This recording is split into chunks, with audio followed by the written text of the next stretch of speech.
Will expectant mothers take to the world's first dedicated pregnancy webinar series? Launched on the site pregnancyandme.com, it aims to be the default online resource for any pregnancy-related information.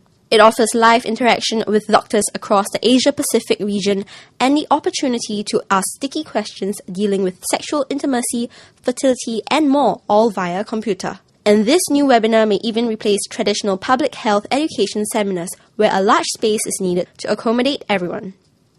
Will you take part in the webinar? Yeah, I think after the seminar that I have attended, I think it's very useful, especially the fact that we don't have to schedule a time with the doctor, just especially to go down to ask a question. So the webinar will serve a very easy platform for me to post my questions and get my questions answered easily. Yeah, of course. This has been a very informative and interactive webinar. I feel that I will definitely attend. What are some of the questions you would prefer to ask from the comforts of your home?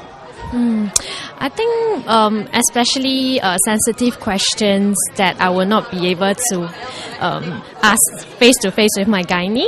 Probably questions like got to do with intimacy with my husband, or even sensitive questions about my body parts and stuff. Especially when the initial part, when I found out that I'm pregnant, I was also like wondering, can we still like have intimacy during pregnancy, like have sex with my husband? So such kind of question, I find that it can be quite embarrassing to ask.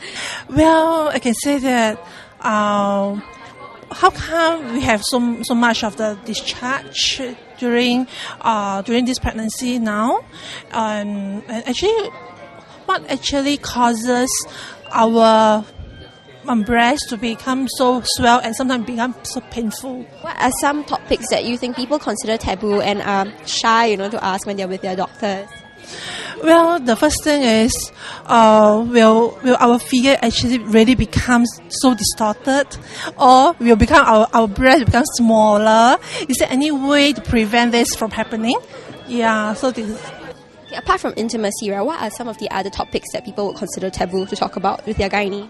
Especially in Singapore, many people are very busy with work. So when it comes to like trying out for children, and they try a few times and they don't get conceived, then they will wonder, is it because of their problem or whatever? But they are not really very daring enough to ask the doctor to check and all this. So I guess this could be one of the sensitive topics. Okay, but do you think Singaporeans in general, they are open to the idea of talking about fertility? For the guys, I think it's very much about ego, like feeling like, hey, I'm capable, that kind of idea. And then for the girls, probably they are also trying to be sensitive towards the husband, so they don't really dare to voice out to the husband, thinking that why don't we seek some medical help, and So I think it's still quite a taboo thing to the Asian.